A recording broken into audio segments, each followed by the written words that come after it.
Por baixo dos panos é assim que acontece. Agora a gente pode tentar escrever isso de modo que aconteça através de alterações feitas pelo usuário, ou seja, por cima dos panos, no front-end, por assim dizer. A gente digita a função exit para sair do shell. No arquivo views.py, a gente vai criar uma variável chamada message, onde a gente vai armazenar alguma coisa que a gente queira mostrar. A princípio essa string vai ser vazia. A gente vai mandar essa variável, essa string, para a nossa página HTML index, dentro de um dicionário, que vai como um terceiro parâmetro da função render no return da função index. Ctrl S para salvar. No nosso arquivo index, embaixo da tag H3, a gente pode criar uma tag H4, por exemplo, e dentro colocar o texto, a string que está armazenada na variável message, que a princípio é nada. A gente faz isso usando o método Jinja com chaves duplas. Agora a gente vai criar um formulário com 3 campos para inserção de dados, nome, e-mail e password, como se fosse uma página registre-se. Esse formulário vai ter como ação chamar o URL index, que foi devidamente nominada no arquivo urls.py. O método que este formulário vai se utilizar é o post. Post porque sempre que a gente envia dados, o nome deste método é chamado post.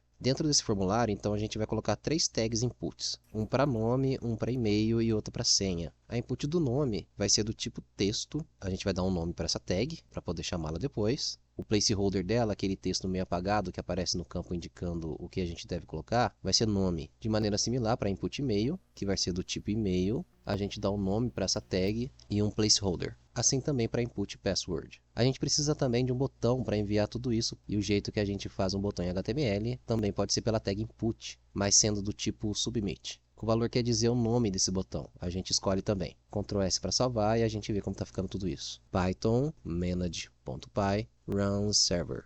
A gente vê as 4 tags inputs que a gente acabou de criar. A mensagem de texto salva na variável message não aparece porque ela está vazia. Se a gente apertar o botão, não deveria acontecer nada, porque a gente simplesmente colocou os campos na página, mas não disse ainda no nosso arquivo views.py o que fazer com os dados quando eles forem submetidos. Mas repara o que acontece quando a gente clica. O Django exibe um erro. Aqui ele diz que o token do CSRF está faltando. Em suma, o CSRF token do Django é uma proteção que ele disponibiliza para a gente para evitar ataques pelo método post. Ou seja, a gente usa esse token ou a gente declara que quer deixar nossa aplicação insegura sem ele. A gente quer fazer um trabalho próximo do profissional, então a gente vai usar. E utilizar o CSRF token é bem fácil. Basta a gente indicar numa tag Jinja dentro do nosso formulário. Ctrl S para salvar, a gente carrega a página de novo. Pronto, agora a gente pode clicar no botão e como era para ser, nada acontece, nem erro. Agora no nosso arquivo views.py a gente vai escrever o que fazer com os dados enviados. Isso quer dizer que se essa função for chamada pelo método post, a gente quer armazenar o que foi escrito na tag de nome name numa variável que a gente vai chamar de name.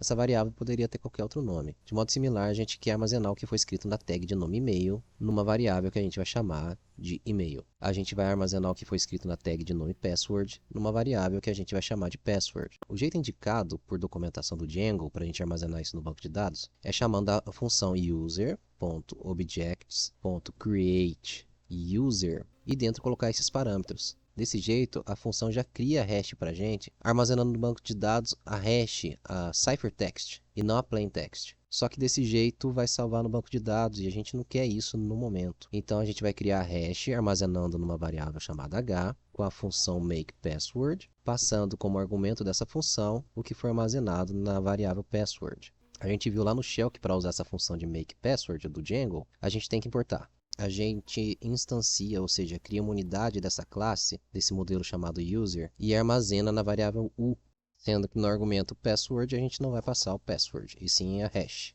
a ciphertext. Para a gente poder usar o modelo user, a gente também precisa importá-lo. Isso vale para todos os modelos que a gente porventura criar. Criada a nossa instância, a gente vai compor uma string formatada com as subdivisões dessa instância, e armazenar essa string formatada na variável message, para ser exibida na página index.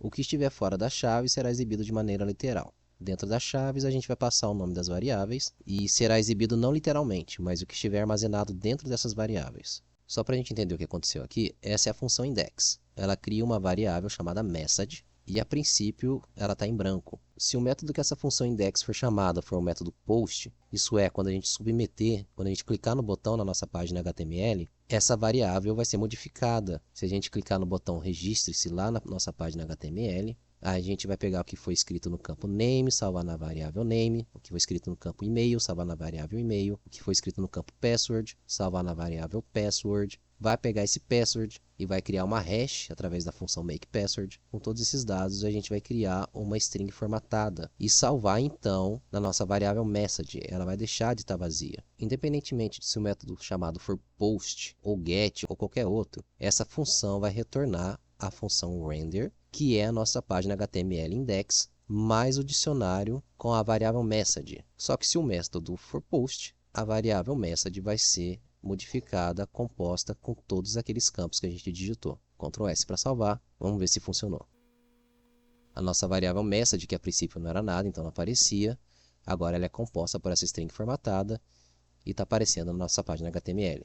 Repara que nossa ID é none e todos os outros dados que a gente digitou nos campos foram retornados para a gente aqui. Se a gente mandar vazio, por exemplo, vários campos vazios vão aparecer. E assim a gente consegue fazer via página HTML, via usuário, o mesmo que a gente conseguiu fazer lá no Shell. E basicamente é em cima disso que a nossa aplicação vai girar.